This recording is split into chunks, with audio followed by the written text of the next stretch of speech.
Welcome to Section Q, paintbrush holders. Now this has a phenomenal amount of technology, and I actually do. There will be a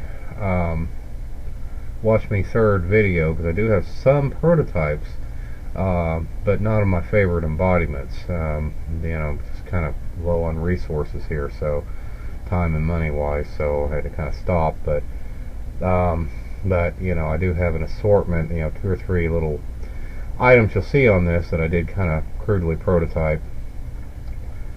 But again, the favorite embodiments are going to be discussed here, but we'll just start in order, and I'll go down the line, and describe these things in turn, for what they are. Basically, most of these embodiments in here are for a floating paintbrush holder. This is a device like embodiment A here that you actually stick in a, usually a half full can of paint, and it basically floats, so on top of the paint, but not totally on top. It actually will sink down into the paint a little bit, and it actually does have an adjustable kind of baffle or screen here, so you can change the depth of it, but you can rest your paintbrush in the middle of it and keep the tip of it moist, when you're off doing other things. But it'll put paint on it, but not too much paint on it. And surprisingly enough, there's really no good competing patents that I've been able to uncover, and I've done pretty extensive searching on it. There may be something I missed, but again, the only thing I came close was something that was just totally unrelated, and it really just is not going to be a threat at all to this.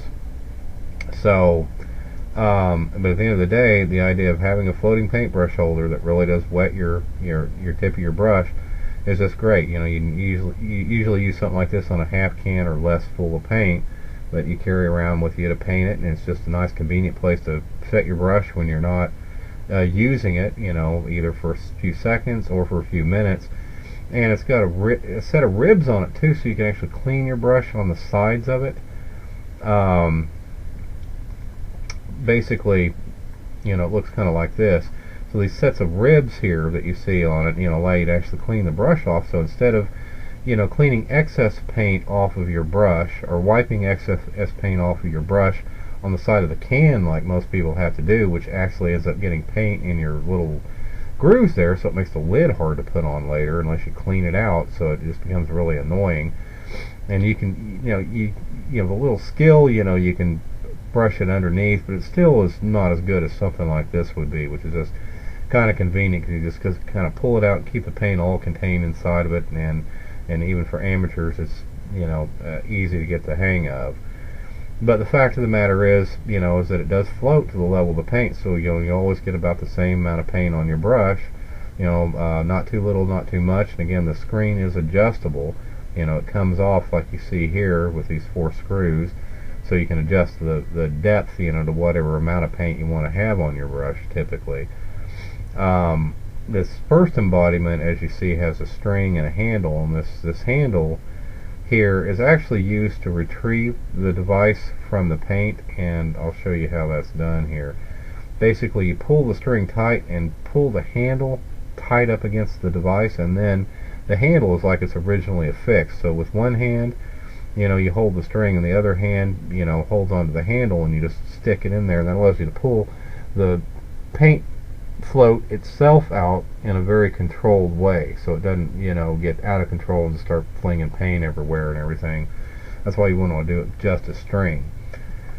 However, I actually prefer, my favorite embodiment here is actually this one, embodiment D, because it actually has a little metal handle built onto it, that you see here.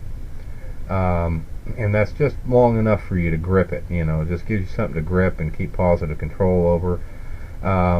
Although if the string were the right level, the right length, I think it would be okay. But otherwise, this might get annoying, having a string and a handle, kind of like dangling outside of your bucket every now and then, and all the time and everything. So, this probably is a better way of doing it. Again, I hadn't prototyped this version or exactly this version.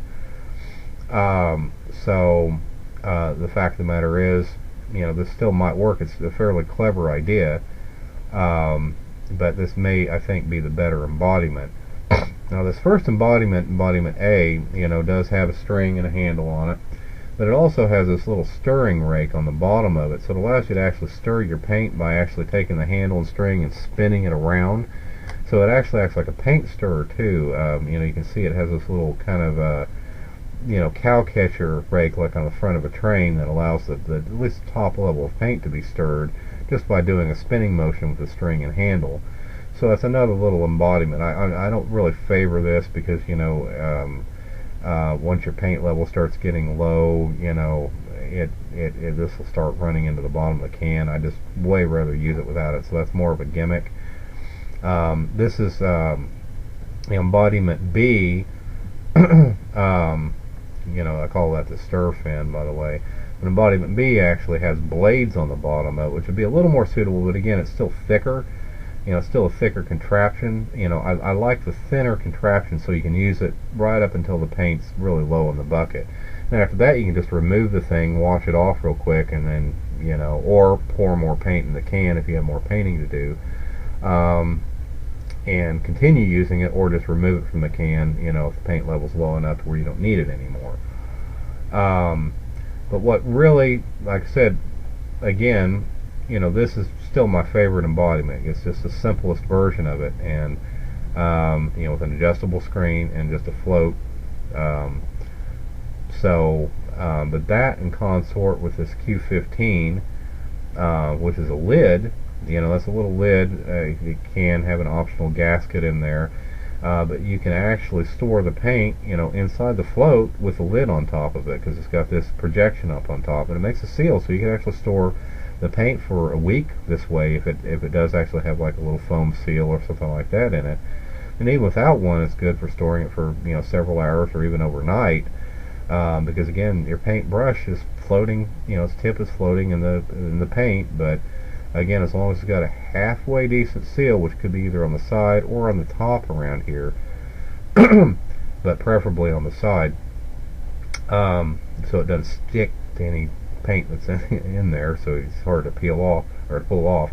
But the point is, you can store it overnight, and this should be a clear, a clear lid. I don't know if I show that fact in it or not. I guess I kind of do. Well.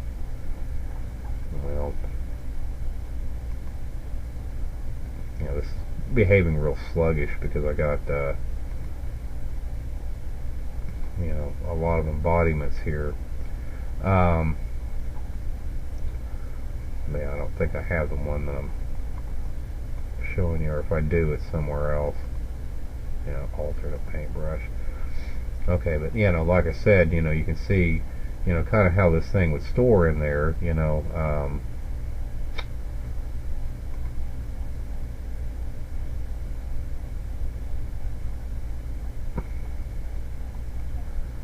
can see how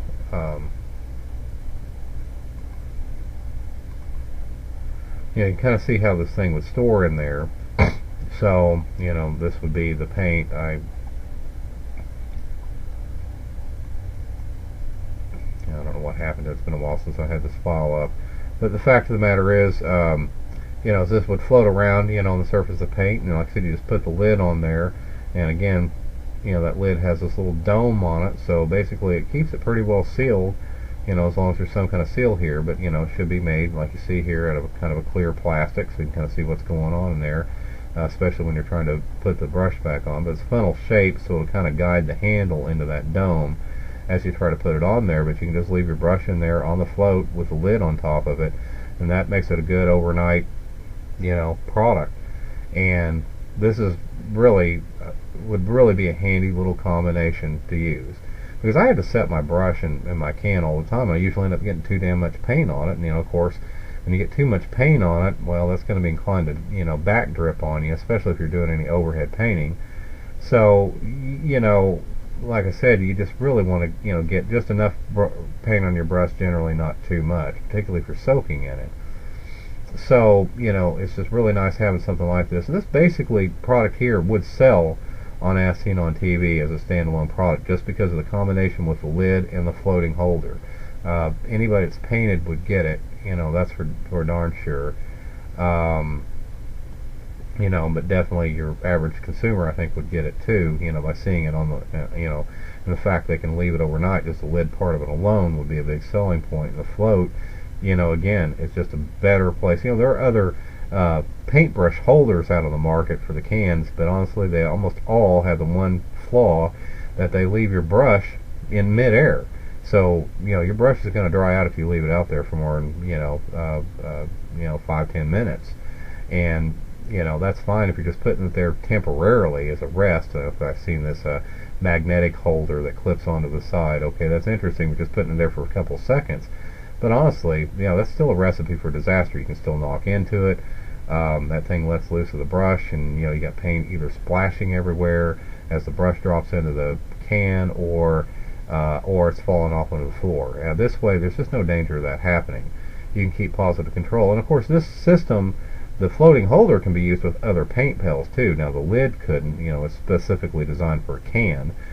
But, again, I'll often paint, use, can out of a paint once the paint level gets down low enough to halfway or less. Then it's enough for me to carry around with me, by gripping my thumb through the handle and using my fingers to hold on to the bottom.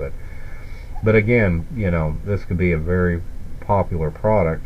And there's, and that is my favorite embodiment and combination. And here's another version. This won't really work. This handle would make the thing kind of tip. So this has a permanent handle built into it. I'm just covering my bases with some of these embodiments, though. Like I said, this version has is more. In fact, you'll see that I've actually prototyped this version basically here, but this really doesn't work all that great, and because it's just not, it's too inclined to tip over, and I'm 3D printing the thing too, so it was really hard to seal these things against them filling up with water, as I tried testing on water, which is lower density than paint. So again, it probably work okay in paint, but you're just going to be better off with a donut design, which is my original idea for this. The reason I did this version was just because I found a patent out there that I thought was reading on my idea, but it turns out that it really wasn't when I actually, read through it very carefully. So that's why I actually prototyped and ran with this one, but I was having problems with it, but I came back to this one because, it actually is, that prior art that I found is not actually a problem at all. But, like I said, it does kind of work, and I think it's workable.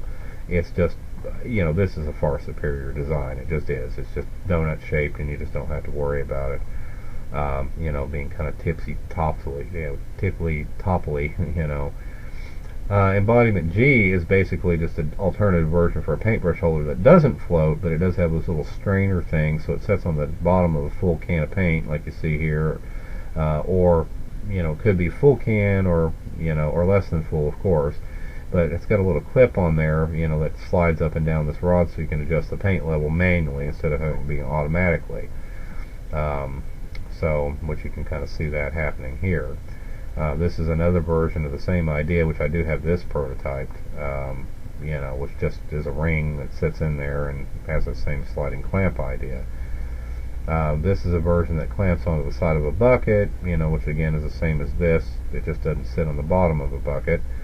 Again, not wild about these, but I'm just throwing these ideas in there because somebody else may think they're better than I do. Now, Embodiment J here, I think, actually has some potential. This is a new type of paint stirring stick. It does act as a floating paintbrush holder, and it does, with this hook, stick onto the side of a can. But its real benefit is that it's a brand new type of paint stirring stick. Paint stirring sticks are just flat little sticks, and they don't really stir up the paint, particularly at the bottom of a can, very well. This actually has this little rake that's actually on a pivot. So as you stir the paint, this rake actually goes in the direction you're stirring, almost like a windsock, you can kind of think of it. But it's shaped like, again, the front of a train, so it tends to push paint up and over it, causing it to mix into higher layers, and then above that you have this flat paddle that's much like a paint stirring stick, except that it's still below the level of a full can of paint. So if your can of paint was full, it would be above this flat paddle, so it's going to be less inclined to actually swish paint out over the edge of the can, which very frequently happens with a flat stirring stick. So that actually keeps the circular section of the stirring stick below the level of a full can of paint, if that's what you're stirring. Most often that's what people are stirring, is a full can of paint, because that's when it needs the most stirring. If you haven't, again, waiting in line to have your paint shaken at Home Depot or someplace is an hour-long affair. It's just ridiculous. And the fact of the matter is, that a lot of people, will want to stir some of these things themselves, and so they buy the stirring sticks, or they're complimentary actually. But still, they're not perfect. You get paint swished all over the place, and this kind of solves that problem, because it's just a more effective stirring stick, and it actually has a little pivoting handle on the top that has kind of a little bushing in it, so you can hold it with one hand and grab this section with the other hand to actually do a more effective stirring motion than you could with a flat stick. So it is, this bottom part of it's self-guiding, so it just really in theory would make a better stirring stick. And I haven't prototyped it yet, but I think the theory's sound. Embodiment K is another version of a stirring stick. It's based on this little fan thing here. And the nice thing about this is it has a little detachable handle, which you can also hook your screw gun onto and actually use it as a screw gun stirrer. But it also has the provision for a sliding paintbrush holder, like you see here. Again, not totally crazy about the idea, but I mean, it might sell. That again is an idea worth putting in here. But I do like this stirring stick up here that we talked about or discussed earlier. This one here, because I do think that's got some real merit, and I think that sold with this other, with the paint float holder and lid, this would make a great bonus product, for that other product, and that is a good standalone infomercial on its own. But you could also combine this with a paint, pan tote invention if you want, and as these products here could be a bonus product to that if you really wanted to make a deluxe offering. But that might get kind of on the pricey side. But these things aren't necessarily that expensive to tool up. That's a good thing about the products on this page, in this section, for the most part. Anyway, these are just other embodiments, and again, there are other, these are things that I have kind of prototyped, and that, some work better than others, but overall, I'm still not nuts about them. This is an alternative version of the paintbrush lid that works with this version of it, which I do have this prototype, and I'll show you that. If it doesn't sink, fill with water. I tried sealing it with paint or whatever, but I don't know how well that went. This is embodiment O, is just this idea I had in the process of creating these others for a floating multiple paintbrush holder, so you could actually store multiple brushes, overnight or whatever, if you have several brushes to store. So the bottom of it floats, and has this float on the bottom, and it basically keeps it buoyant enough, to where enough paint gets on the brush, but not too much, where it doesn't flood them. But again, I'm not really wild about this idea either. I don't really see that selling, but again, it's worth having in here, because what the heck. But again, in this patent, certainly, definitely be sure to read the text, and definitely listen to the Watch Me Last video. But like I said, we can, let's see, this is so sluggish, it's just kind of hard to show you much, but here's, like I said, that the multiple paintbrush holder, sitting on a can, and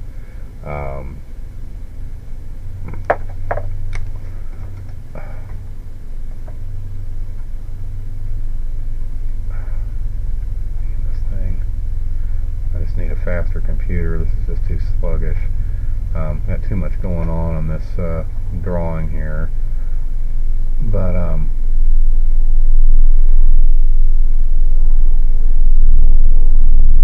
basically, yeah, see, this version of the paint stirrer is my favorite. So like I said, that coupled with this product here, I think would make a great make a great offering for an infomercial. I think it would work, and I also think it would work in stores ultimately too. So anyway, like I said, let's move on to the next video, and we'll discuss some more of this stuff.